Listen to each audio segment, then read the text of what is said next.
We are here to listen to a presentation on Glyphosate RoundUp, What You Need to Know Now, with Stephen Frantz. And Stephen Frantz is a pathobiologist, author, consultant, and science activist.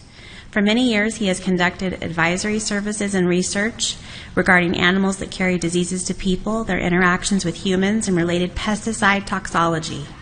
Dr. Frantz received his PhD in pathobiology from the Johns Hopkins University and has authored many articles, lectured, conducted scientific research, and consulted globally for more than 4 decades. Recently, he has shifted much attention to glyphosate RoundUp, the most widely used herbicide in the world that causes considerable morbidity and mortality for human, animal, and environmental health. And just a reminder that we have videotaping going on in here, so we cannot do any video recording or periscoping or Facebook Living. So let's give a round of applause for Dr. Stephen Frantz. Thank you. Thank you. Thank you, Christy. Well, I have to tell you, with all of our high tech, for some reason we could not get my phone, which is where I normally control my slides, to talk to the computer, even though they're on the same network. Somehow, Hyatt has some kind of a blockage in there, so I have to use paper notes. For some of my notes, you're going to hear rustling of paper, so I apologize. Anyway, let's start with the first slide. So, you can look at this and you can say, what in the heck is he talking about? We got Orajel here, we got Cheerios, we have wine, and tampons. Come on, this is like crazy. So next slide. What do these guys have in common? These are all cat and dog foods. Some popular ones, So, and then continuing in common, we get to vaccines. I know you can't read this, but this is the vaccine schedule for birth to 18 years old. Vaccines being down. Well, you probably read this better than I can. So anyway, I have very specific concerns about vaccines, and they actually link to many other concerns, and we can talk about that later. We don't have a lot of time about vaccines, but there is some. So, the title of my presentation, we'll get back to those previous questions a little bit later.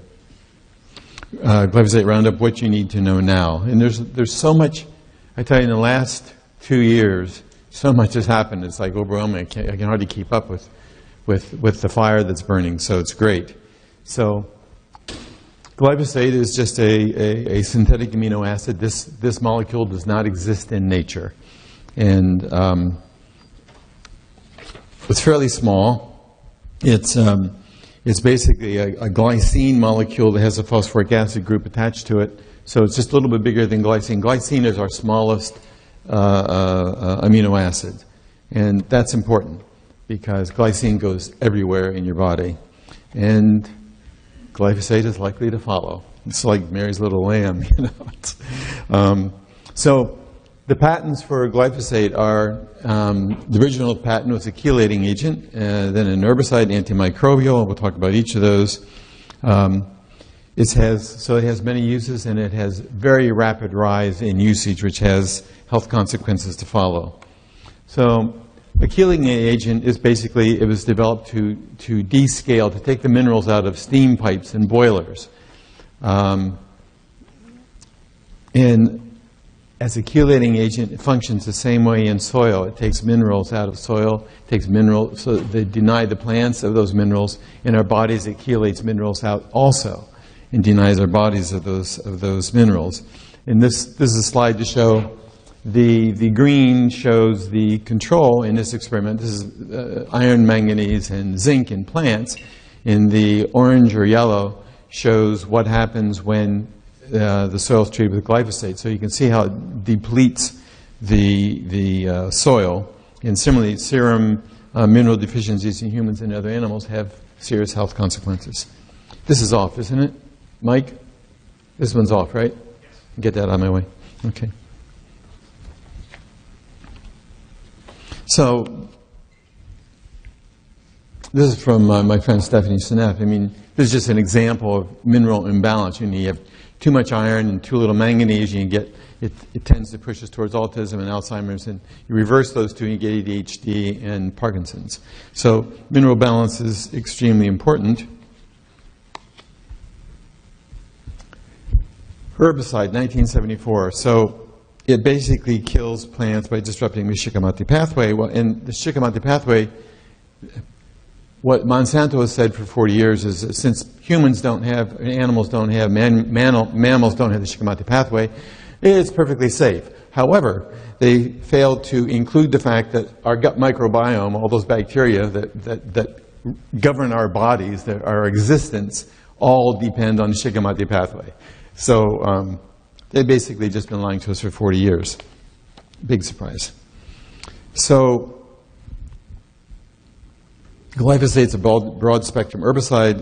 It's registered for every place. It's for water, it's for forestry, it's for agriculture. It will kill nearly all plant life it contacts. It is the most widely used herbicide in the world. We'll get to some numbers later. And its residues are found everywhere, and almost the rest of my talk is talking about residues. But so it's used on food, it's used on non-food, it's used on roadsides and non-crop areas. I mean, it is ever present, and of course it's in our food, it's in our water, it's in our air, it's in breast milk, it's in our children, it's us, our pets, other animals. How's it get there? Well, it's used all over the bloody place. You've seen it. I mean, it's amazing. I've seen people spraying in their backyards with bare feet. So it's very troubling. So then the last major patent on it was, or the last patent on it was in 2010 as a antimicrobial. It's also for parasitic control. But basically well, I'll get to this in a minute. At very low levels, it was found that it killed beneficial gut bacteria in chickens. And it will do the same thing in our gut microbiome. So it's constantly present and constantly acting against us and I'll probably say this other times, but eat as much organic, biodynamic food as possible and stay away from conventional foods. So as this just illustrates antibiotic resistance, you start off on the blue area there with one antibiotic resistant bacterium, and then in the next slide there's a bunch of orange ones which are transitional mixed with the red ones, and the last one you have antibiotic resistance. And of course multiple gut pathogens can thus end up as multi-antibiotic resistant. This is very troubling, and we have a plethora of antibiotic resistance in this country. This is part of the reason, because every day when you're eating conventional foods, you're getting a low dose of an antibiotic. It's in all your conventional foods. It's insane. I mean, if somebody would say, okay, we're going to douse your food with penicillin, what do you think about that? And everybody goes, oh, no, don't do that, but yet we're doing it. Just not penicillin. I mean, it's just a different antibiotic. So glyphosate is the primary active ingredient in Roundup herbicide, which comes under many different names for the glyphosate-based herbicides around the world. And there's many different kinds because the patent ran out, so everybody's manufacturing it. But in 2015, what was really wonderful, horrible and wonderful at the same time, was the International Agency for Cancer Research, WHO, said, hey, this is a probable carcinogen, in which it means it is a carcinogen. It's just the way the criteria exist, it's called a probable carcinogen. But it means it is a carcinogen. And, whether it's Monsanto, Dow, Zeneca, DuPont, whoever, they're all making the same poisons. So glyphosate isn't, the glyphosate isn't there by itself. It's with all these other, it's like vaccines where you have all these adjuvants. You have penetrants, you have, God, what are we thinking about? Penetrants, you have, things that are carriers, they're spreaders, it allows it to work more functionally. And of course, when you add all these guys in there too, you can get a higher level of toxicity than by itself. But believe me, glyphosate by itself, I underscore this, glyphosate by itself is all the horror you need. It's far worse than we thought. It was the first billion-dollar pesticide. So this one single product made $1 billion. It was the first product to make $1 billion for Monsanto. And it's actually now we're up to about 300 million pounds, probably at least, for the U.S. crops. And the global production back in 2012 was 1.6 billion. And then you see the market is almost 9 billion by 2019. So you can see why the resistance from Monsanto and Big Ag is so, in Big Pharma, is so intense against it. This is it's $1 billion product, you know, so what can I say?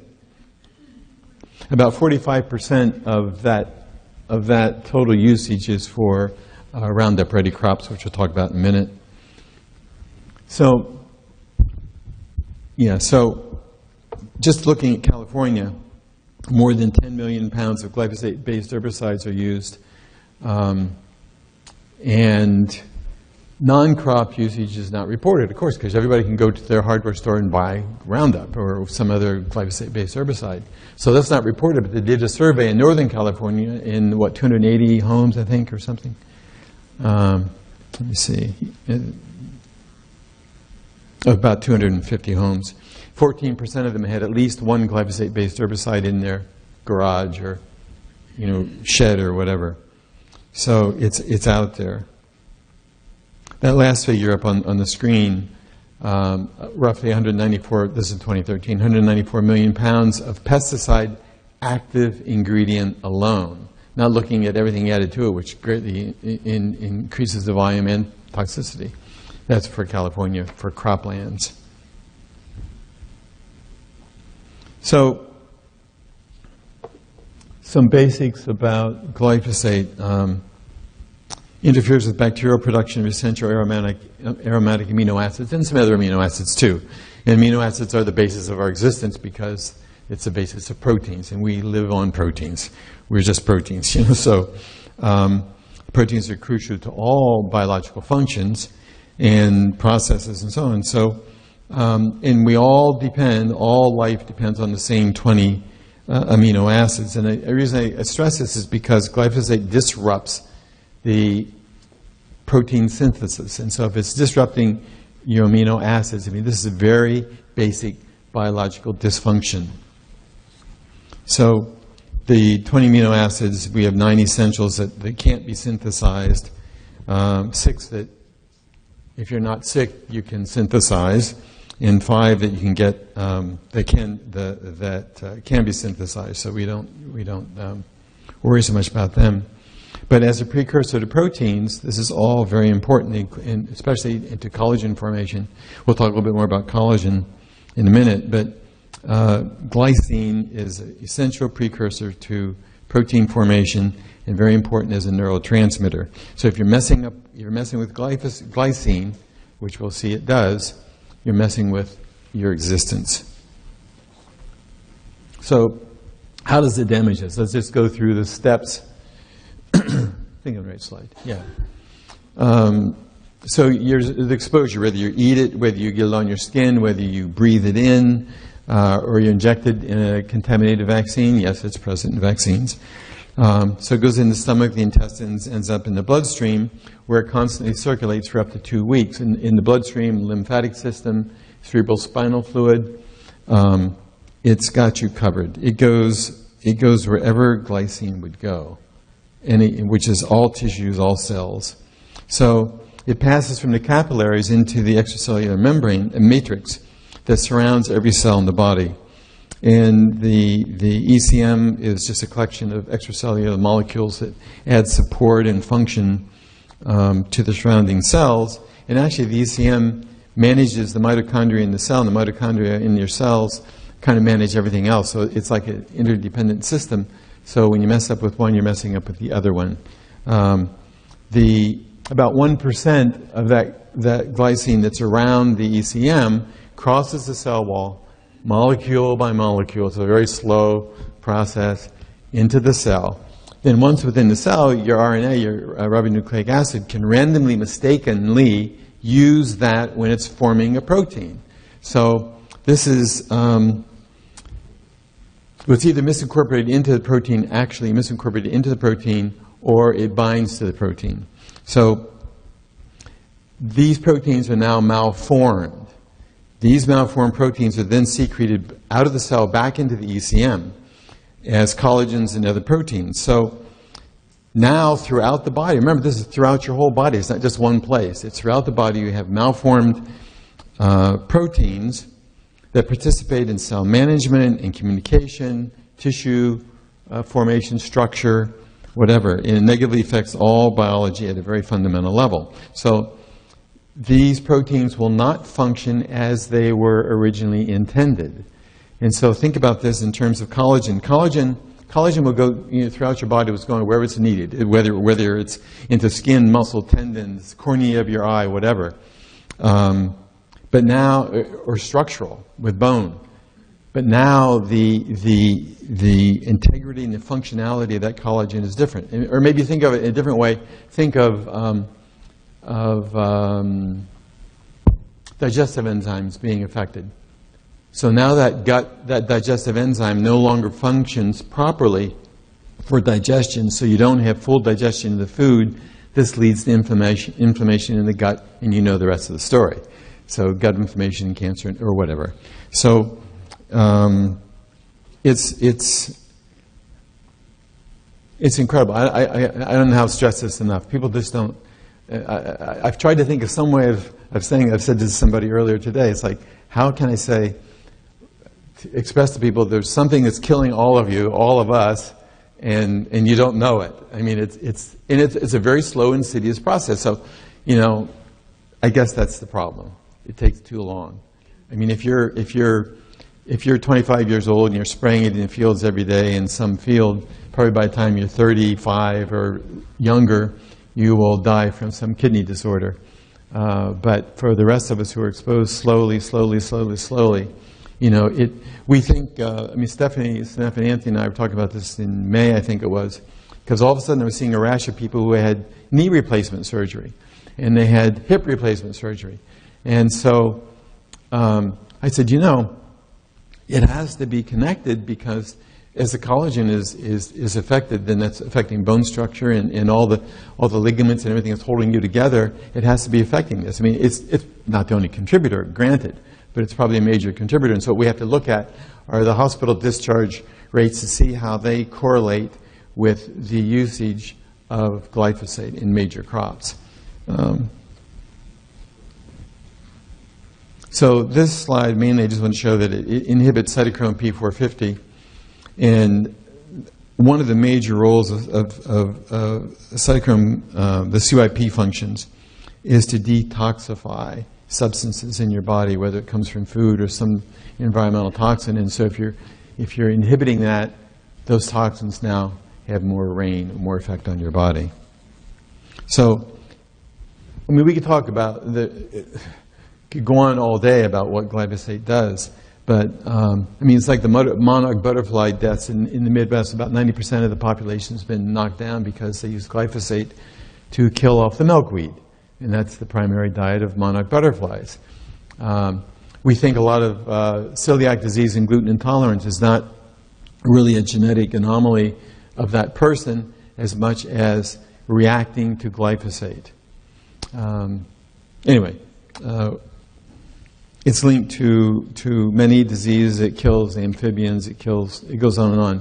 There's a problem with in the Midwest where the beaks of certain birds grow at a very strange manner. They grow long and curl around, and the birds can no longer eat seeds or eat as they, so they starve to death. There are elk that the hooves grow so much in Montana that the animals can't walk anymore. They end up starving to death because it affects it's like hyperkeratosis is the term. Stephanie Sneff has this slide I like. It's like the new world order.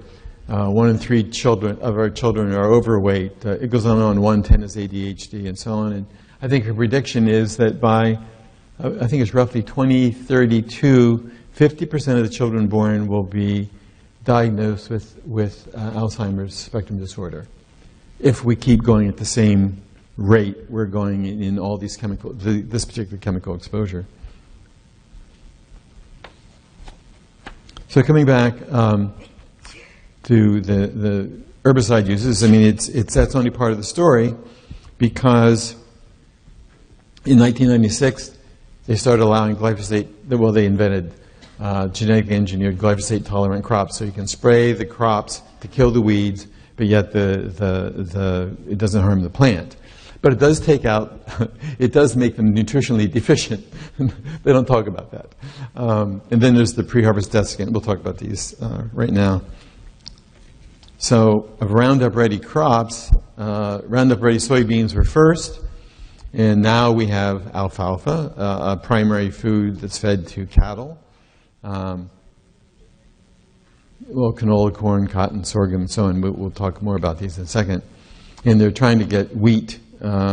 They tried to get wheat some years ago with genetically engineered wheat, and the farmers didn't like it.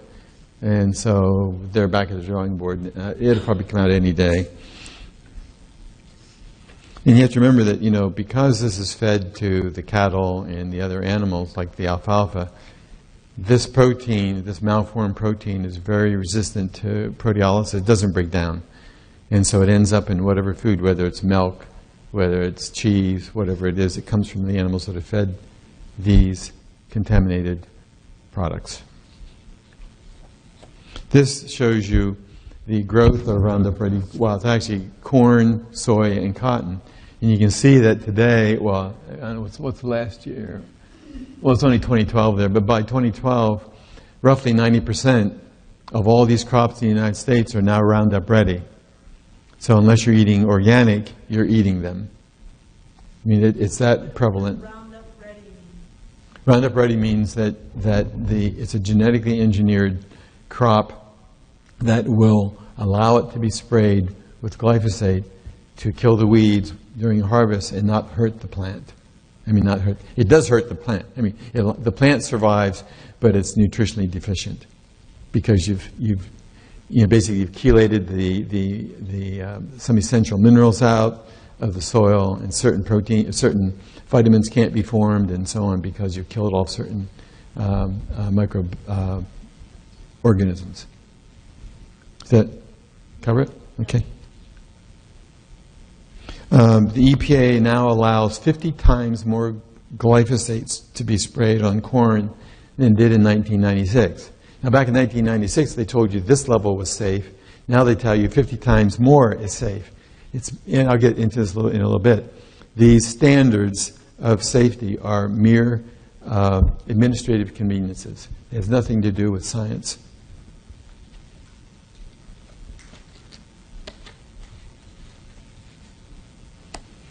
So the pre-harvest desiccant's an interesting one because it's used on all these crops. You see wheat, barley, oats, sugarcane, lentils, peanuts, and so on, potatoes.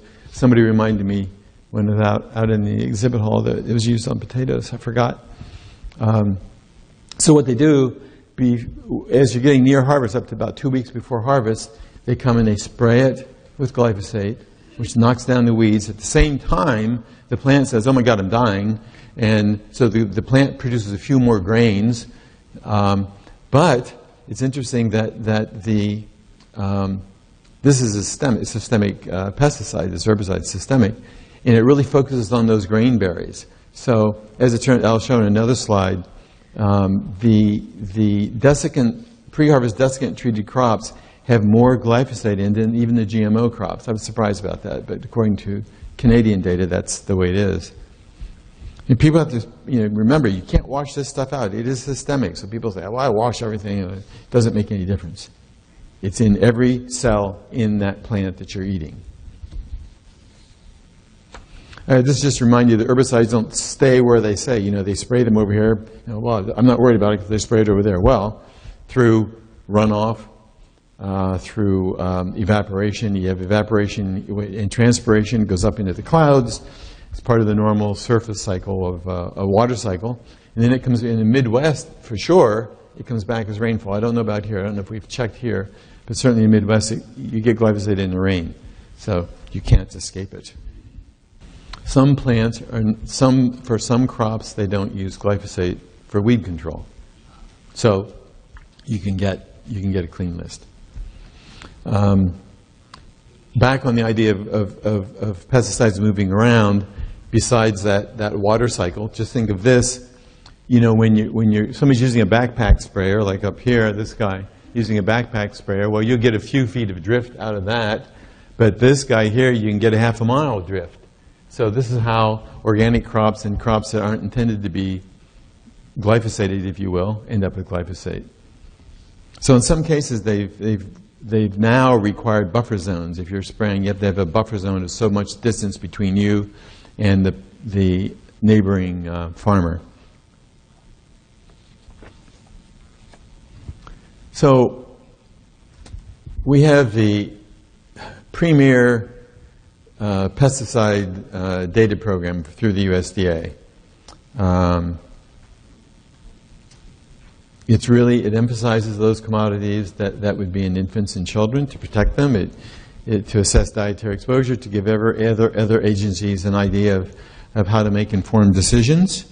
So considering how much treatments occur, this is, I think, a very good thing. However, as you see in my however there, historically, glyphosate has been excluded.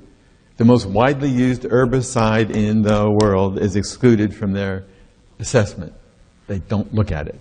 So in 2014, the GAO rebuked them for this, and it took them a few years. In 2016, they said, well, we're gonna start testing. Then they didn't. In 2017, they've said again, in this administration, I doubt it. And they might have started it, but how serious, I mean, how well. But in the meanwhile, saved by the bell in a way, the Canadians have been testing for a long time. So Tony Mitra did this book this year, I think it was, or maybe it was late last year. Basically, it's a guide to glyphosate in what he calls the poisonous foods of North America. And it looks at all foods that Canada imports. I mean, their own foods imported from the United States and anywhere else in the world. They look at all of them. And interestingly, Canada was #1, highest in glyphosate. The United States was #2.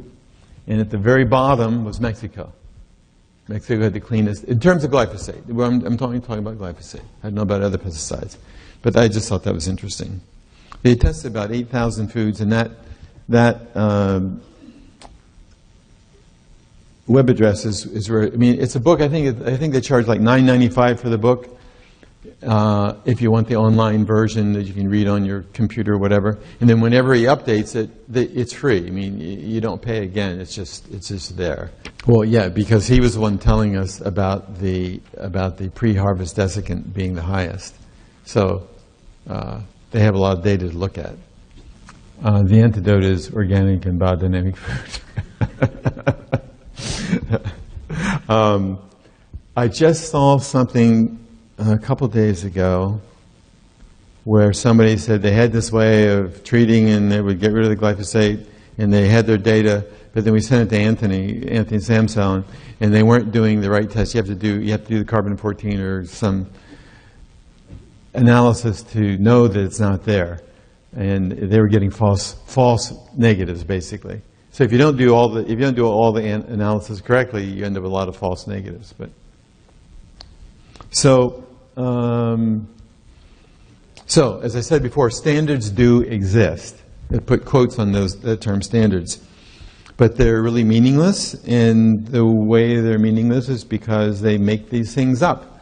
I think all the people who create these standards have proctologists on their staff. I think that's what's going on. Because it's amazing, whether it's the EU or the United States, the EPA's chronic reference dose or EU's acceptable daily intake or whatever. There's no global harmonization of this, and this is exemplary. This is for the chronic daily exposure. And you can see the EU. Well, the EU was 0.3 milligrams per kilogram of body weight per day. They upped that to 0.5. But that 0.5 is still 3.5-fold less than our safe level of 1.75. They can't both be right, and neither of them are right. But it's just remarkable. I mean, if you don't know some of this stuff, you think, well, I mean, in fact, I've seen tests by some of our activist organizations say, well, they found this level, but since it doesn't come up to the allowable level, it's okay. They're wrong. 0 is the allowable level for glyphosate. Every molecule has the capability of affecting a cell. Every molecule. So, 1 part, this is a study done in Thailand, 1 part per trillion stimulated the growth of breast cancer cells. 1 part per trillion. You say, well, I don't know, is that a lot? That's what 1 part per trillion is. 1 drop in a body of water equal to 20 Olympic-sized swimming pools. Stimulates breast cancer cells to grow. You know, that's kind of a minuscule amount. Yes. I mean, granted, that was cell culture. I mean, am I saying there's a higher cancer rate because of Roundup in our environment? Yeah. Yeah. I mean, it's a contributor. I mean, there are many contributors, but glyphosate has glyphosate, the pure chemical itself is contaminated, and I forget the name of it right now. It's always carcinogenic. So glyphosate is always carcinogenic because it always has this contaminant. It never exists without it.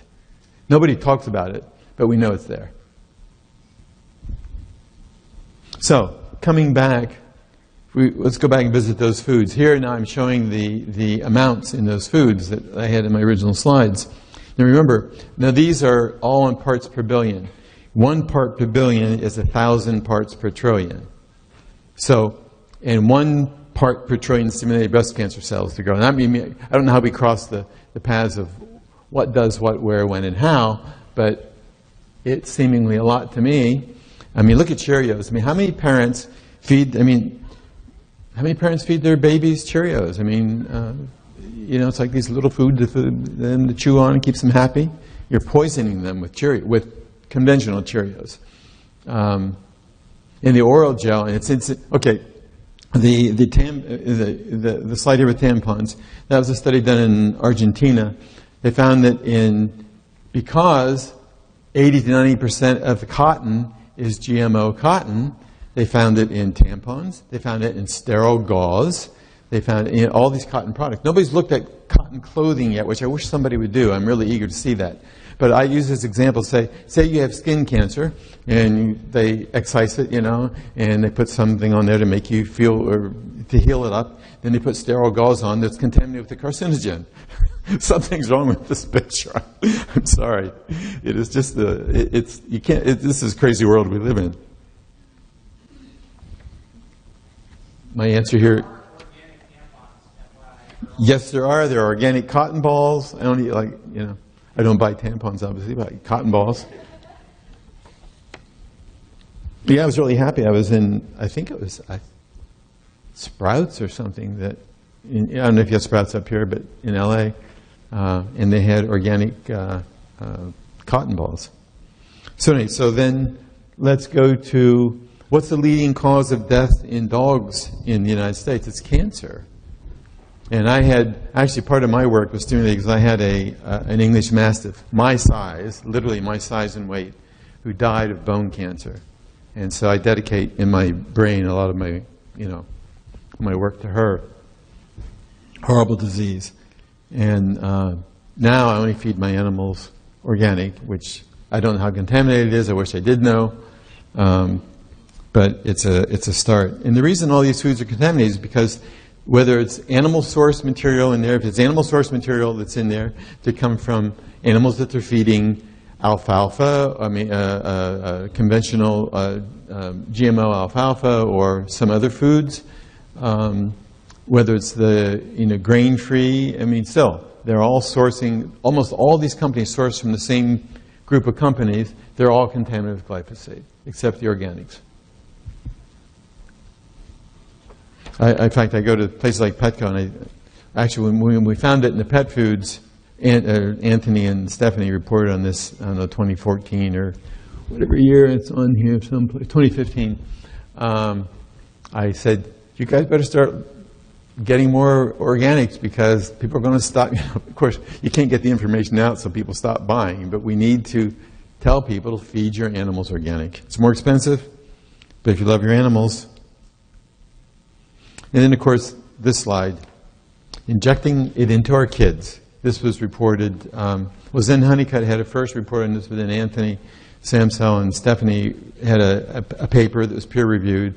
And then I've discussed this with Ben Allen, and I've caught his attention because it's peer-reviewed and so on, and so I've been distracted by other things, but we'll get back to it in the next few months, since he was a co-sponsor of the horrible mandatory vaccine bill. But in terms of vaccination, it was highest in MMR.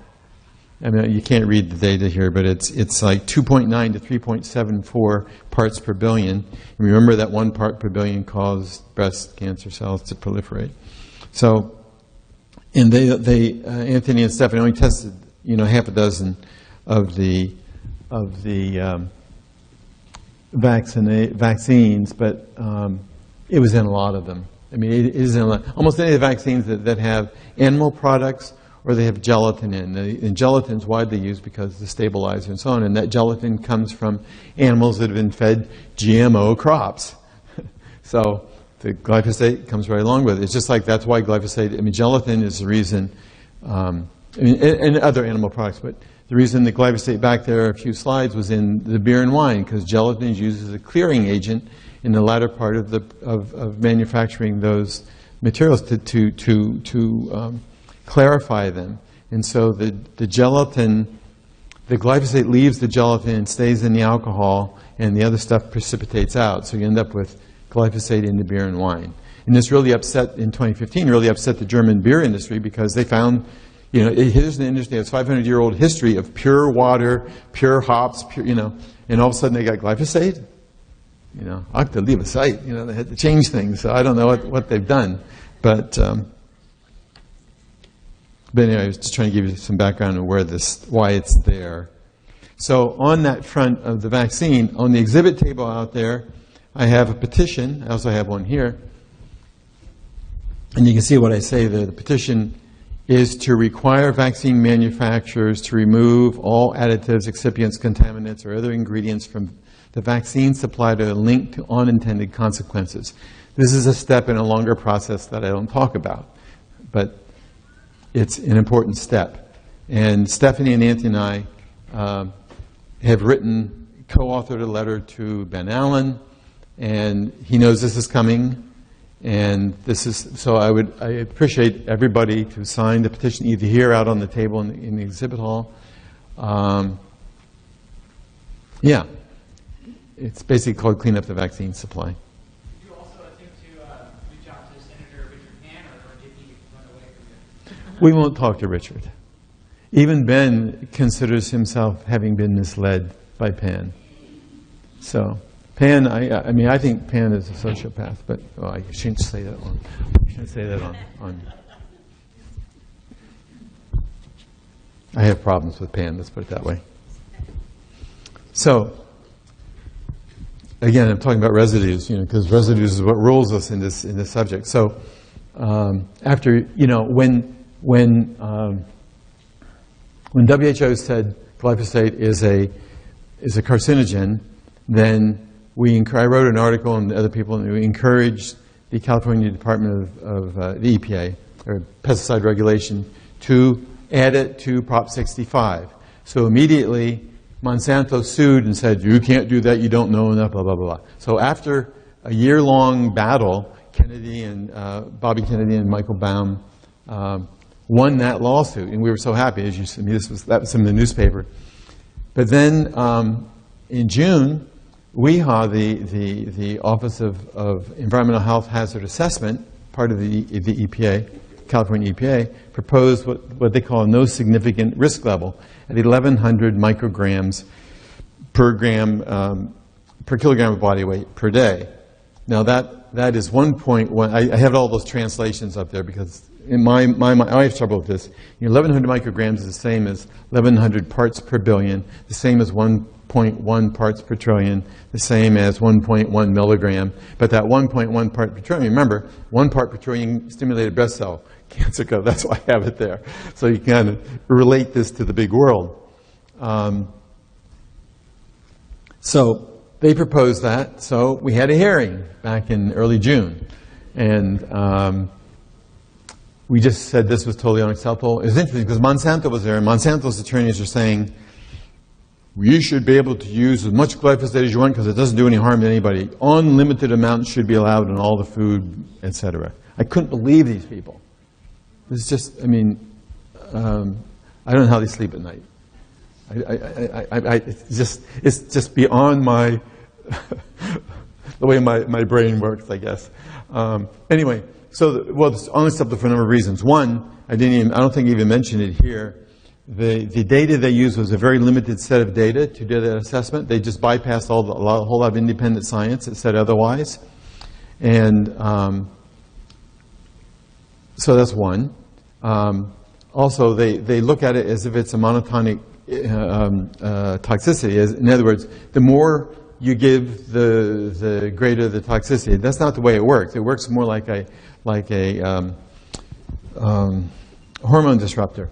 A very small amount, as you know, for 1 part per trillion can cause a problem. And it can also cause problems at high levels, but it doesn't, you can't just look at that dose-response curve, the typical dose-response curve. It doesn't work that way, so you can't look at it that way. It also bioaccumulates, which you don't talk about. Even Monsanto reported bioaccumulating in all tissues and all cells. So that means exposures are additive.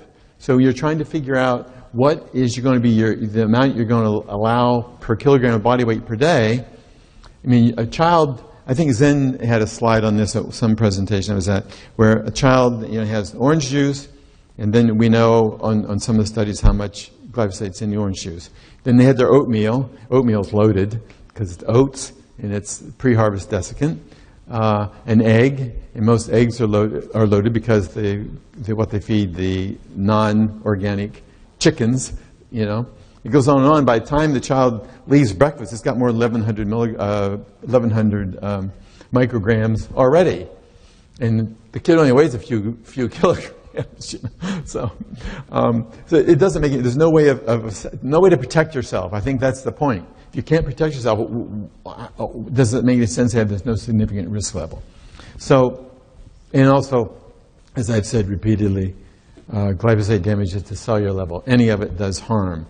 So, and then also at that level, in looking at what's in most foods by themselves, not additively, a lot of foods would just be bypassed. They would be exempt. So there's just no way this makes any sense. It may be important that prior to this hearing, Monsanto did have a secret meeting with the WIHA. I say a secret meeting because we weren't invited. So I have no idea if that was relevant, but it's just stating the facts. Has the state of California decided yet on the acceptable limit? In a few months. I actually have a comment on it coming up, but after the hearing, we had a little protest outside, basically saying you see Zen there with Moms Across America, saying that any level was, the safe level is 0. So I'll get to your question in a second. So then, in late June, we had a meeting with the governor, in the governor's office, and we spoke with his deputy legislative secretary, and we used Bobby was our primary spokesman because we felt he was the strongest voice we had, and to further emphasize the need for them to reconsider that no significant risk level. And what we ask, you have to have asks, as it's called, when you're going to meet with the governor's office. So we had 3 of them. And immediately suspend glyphosate usage on all state-owned and state-operated property. And I was trying to use the model that we used in Malibu to get rid of pesticides, since that's where that came from. Then we also encouraged them to review a much wider range of the independent data, which I mentioned they failed to do, because there's so much data out there that's contrary to what they said. And then the last thing was to encourage, at that point in time, the judicial branch was holding up all this, the Monsanto papers, all these documents in the non-Hodgkin's lymphoma litigation that Bobby Kennedy and Michael Baum and so on were handling. We have about 1,000 cases nationwide of people who have NHL that are being litigated. So that's what we're asking for. And the governor didn't respond. The newspaper, Sacramento Bee, covered us intently. We had a long press conference afterwards, probably an hour or more. Didn't report a single thing. Now, might you think the Monsanto lobby is a little strong, influencing the Sacramento Bee? Maybe. So, there is a petition, and I encourage you to go there and do this. The California Guild put this petition online, and this is that first ask to request that the governor ban, he can do this through executive order, ban the use of glyphosate on all California public properties, including schools. We went for schools and universities. We wanted to go after in public parks because we wanted to go after protecting the kids first, and so on. So if you agree, please go online to that address and sign, because it's easy. You know, it takes a few seconds, and I'll probably be up for another month or two. But the sooner people sign, the better. So, yeah, stuff's going on internationally, too. Oh, and I don't know, I think I was supposed to mention back there that WEHA is supposed to be making a decision. I just checked, in fact, before I came. WEHA is supposed to be making a decision in the next couple months. Thank you. Thank you, Mike. In the next couple of months for what the level is. And if they come out with some level if they come out with a level, we'll have more hearings, because we you know, our opinion is 0. So anyway, internationally things are going on. This is important too. You may be familiar with PAN, pesticide, not Senator PAN. It's kind of ironic, isn't it, that the Pesticide Action Network, their logo is PAN. In 2016, they wrote the glyphosate monograph, and this is the statement I just capitalized on, is due to adverse human health and environmental impacts, glyphosate is on their list of highly hazardous pesticides targeted for global phase-out. And we want it banned internationally, so that's helpful. They're very active. In 2017 was the Monsanto tribunal that it doesn't have legislative authority or judicial authority, but it's like a session. It was held in The Hague. And they basically said that Monsanto is engaged in practices that, with respect to international criminal code, are recognized as crimes of ecocide. That's very powerful. And then, this has been going on certainly all of 2017, the European Citizens Initiative to ban glyphosate, and they're calling, and you can still go there to sign. I have certainly. They're calling on the European Commission to ban glyphosate, reform the pesticide approval process. We need to do this here too. The same thing. I wish you know, the United States needs to do the same thing. Pending approval. Well, I don't know if they're even at the pending approval process. When all these, there's so many lawsuits right now that I think that it caused them, so much going on internationally and nationally, I think it caused them pause. They will inherit all the active lawsuits if they succeed. Well, yeah, I mean, it's interesting because so much going on, we don't know what's going to happen. But there's something interesting I'll talk about in a second. Let's see, I think is it the next?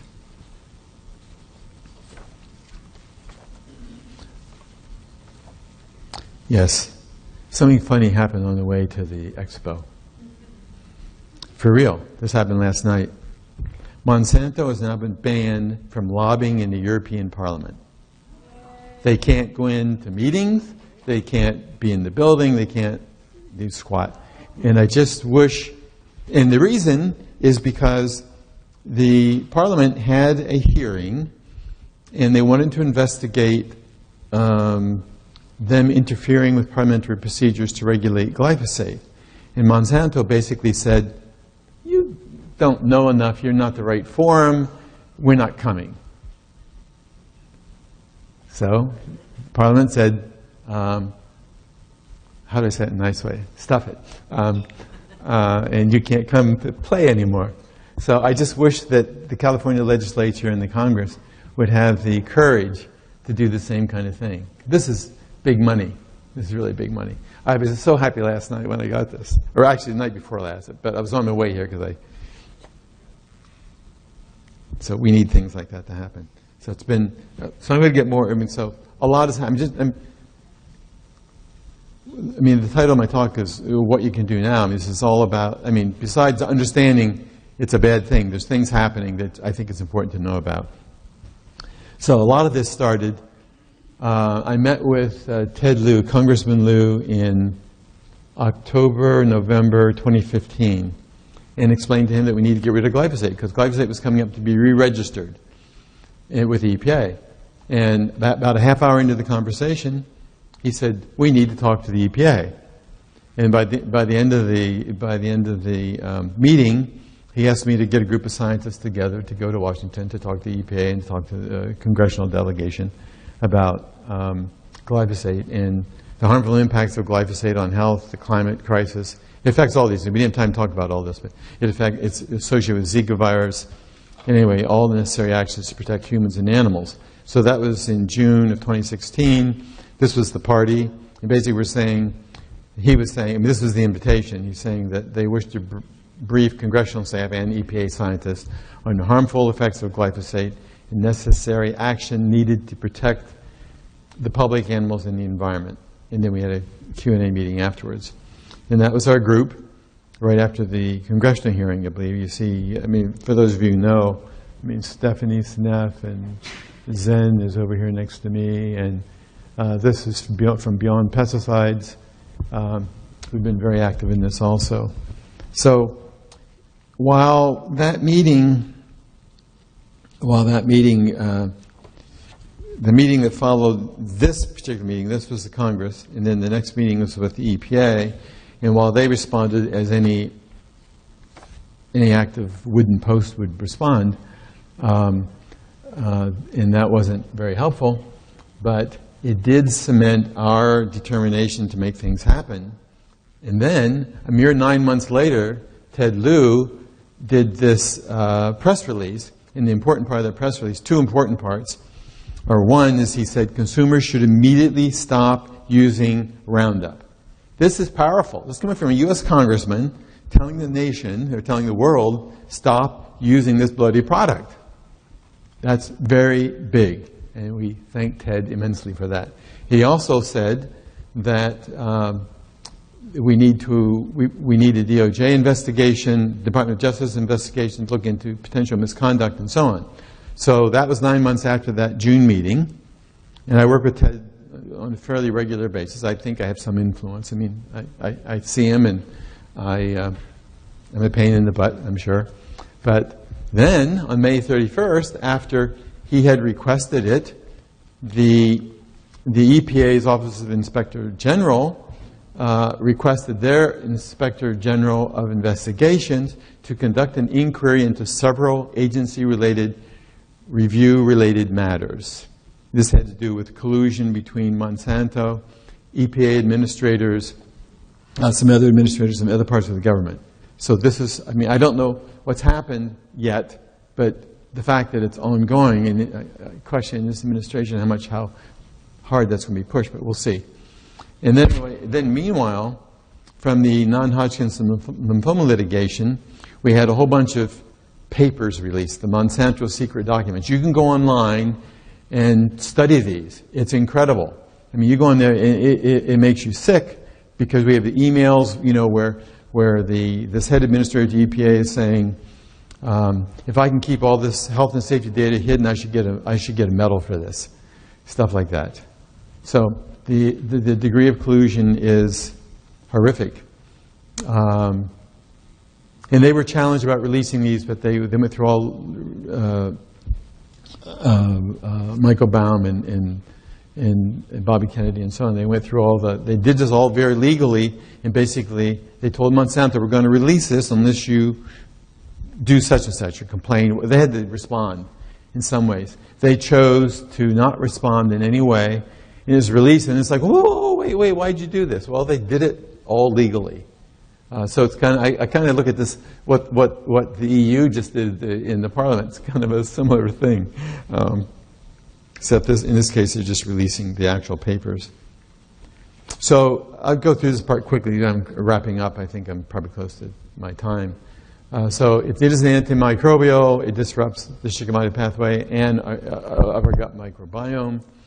It interferes with bacterial production of essential amino acids and non-essential in production of nutrients in our bodies.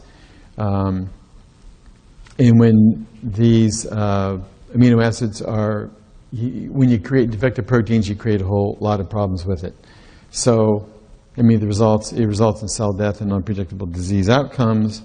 Let me see what's next here. Yeah, this is just talking about some of the, if you're lacking certain nutrients, you get, whether it's autism, spina bifida, anencephaly, whatever. And it's very important that it's very interesting, it kills beneficial microbes and allows pathogenic microbes to flourish. That's really troubling, and it is discriminatory in that way. And of course, by causing, for example, as I mentioned earlier, by getting rid of digestive enzymes, making digestive enzymes non-functional, you get inflammatory bowel disease, leaky gut, and so on. So this is actually the actual summary. So it's far more toxic than we were told, and we've been lied to for 40 years. We think it's a key factor in the increase in number of chronic and debilitating diseases in the U.S. population. We didn't get to talk, the light gray area we didn't get to talk about, but it's important in colony disorder in bats and colony collapse disorder and death of monarch butterflies and other species. Because it works at this molecular level, it's very complex, multifactorial, and it plays an important role in climate change, which I can explain in just one sentence, is that it kills organisms in the soil, for example, fungi that normally would sequester carbon, now can't sequester carbon because they're dead. And so all that carbon that would be sequestered is now kept in the atmosphere. So, and now we know that years of corrupt administrative and scientific activities, call into question everything the US EPA has done on regulatory decisions regarding glyphosate, and probably some other pesticides too. Glyphosate's my poster child because it is so bad. But we have to look at all pesticides eventually, but this is key right now. It does pose an unreasonable risk of adverse health effects to humans, animals, and the environment. There's no safe level. It should not be in our food supply, in our air, in our water, soil, or certainly not in vaccines. It harms us every day. So we think it's, when Anthony and Stephanie, I think, have published this actually, it's one of the most toxic substances ever launched on the public. And it affects virtually every tissue, every cell in the body. And because it works at such a fundamental level, it affects all life. And it should be categorized as an ecocide. That's big. It should be done that. And it should be banned internationally.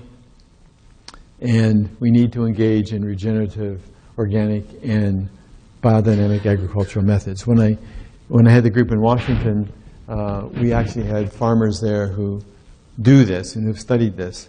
We didn't just want to say glyphosate's bad. We wanted to say it's bad. Here's why it's bad. Here's some things to do, and here's how to save agriculture so that we can survive. So that's the end. Glyphosate is the equivalent of death. I will now entertain any questions that weren't asked during.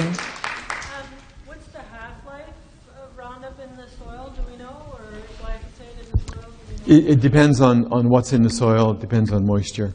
It's been found in some places up to a year, but I know when you're the farm that I was talking about, when they were converting, it was actually a test site for Monsanto's Roundup and for Roundup Ready crops. It was an experimental farm, and they bought it and they converted it. It took them 3 years to get living soil. And I've talked to a number of consultants who say any place that they've tried to salvage from conventional agriculture, from industrial agriculture, it takes about 3 years to get living soil. So I can't tell you about. Oh no, you have to be aware of that. Absolutely, you have to be aware of that. This is the problem a lot of people have made, is that they don't know what's being fed to the animals that they're using for their compost or their fertilizer. Everything has to be, like in biodynamic, they're very careful. Everything has to be sourceable, but right, and it should be the same way in organic. But it's things people often didn't think about. It's like connect all the dots.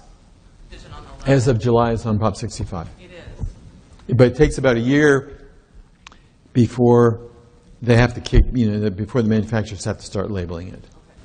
Well, it's doable. I mean, you just have to look around and find it. I mean, I know a biodynamic farm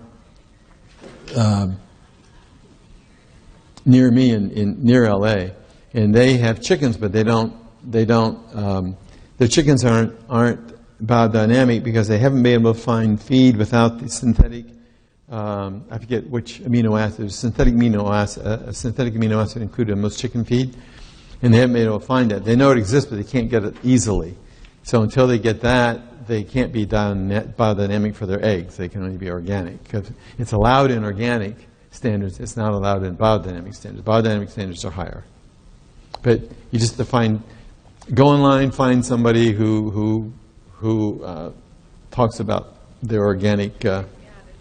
Not U.S. congressmen. I mean, I work with California senators, but he's the only congressman so far, I think. Well, actually, there's so many. We've been loosely talking to a few others, so I think we'll have a little bevy of them together at some point.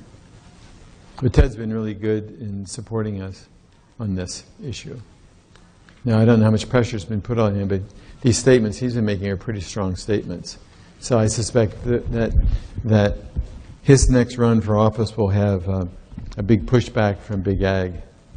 So we have to raise more money. It's just so crazy. We want to have a fundraiser, we have to charge $1,000 a head to get enough money to. If you want to have 30 people, you have to have $1,000 a head to make enough money to make it worth it. It's only $30,000. It seems like a lot of money to me. It's not a lot of money to them. I'm making a film on GMO, and I interviewed one man who's a physician and naturopath in UK who's making a fertilizer that he claims will replenish the soil like within hours rather than the years necessary. I do not know how it's going to affect glyphosate, though.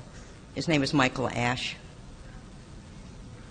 Well, good luck to him. I mean, these things take time. It was really interesting in the regeneration of the soil, and this is a New York farm, and we've watched it over time, and to all of a sudden see living things in the soil again because it was so dead. And this farm actually bought another farm. I think next door had been used by whose farm was it next door? Syngenta, I think, in their whole. Or it could have been DuPont, or it could have been Dow. I mean, but one of the other big pharma companies or big ag companies, and that was also their equivalent of glyphosate in their GMO crops and all that. And all of these farms now being combined together, and they're I think this year for the first, they're actually going to have a profit, and they're primarily producing organic seeds.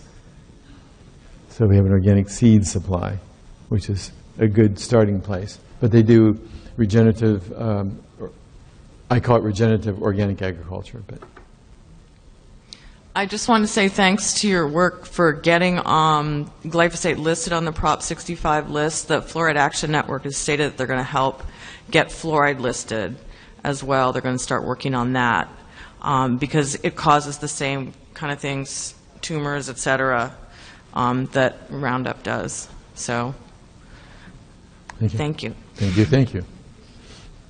Anybody else? Are we finished? If you have any questions, just get a hold of me afterwards. It's all right. Yes? Did you mention the many countries that are banning Roundup? I got here late. Off the top of my head, I know Sri Lanka, Bermuda, Hungary? I heard France this week. France is talking about it, but it's not a done deal yet. Okay. I just saw something recently. They said it was a done deal, but then I talked to Michael Baum last night, and he said he thinks it's still not done. So Sri Lanka, Bermuda, any others? Hungary, El Salvador? Okay. No. No, it's sad, that you think the industrial, what we call the industrial developed countries, like in Sri Lanka, it was banned, and then they changed presidents, and it came back, and then the next president came in and said, no, we're going back to ban because we know how much it hurts the workers in the fields. And the same thing happened in El Salvador. They banned a whole bunch of stuff. But these are the developing countries. We're the developed country who can't seem to protect our population. Yeah, Hillary was a big supporter of GMOs. People don't realize that in her job as state. Well, I guess State Department does this anyway. They promote U.S. stuff, but promoting things that kill people, I don't buy that. That's right. I guess we're done. Thank you. Were the slides for this conference available? Yes, Mike. This will all be available, right? Online. Okay. Thank you. So thanks for coming, everybody.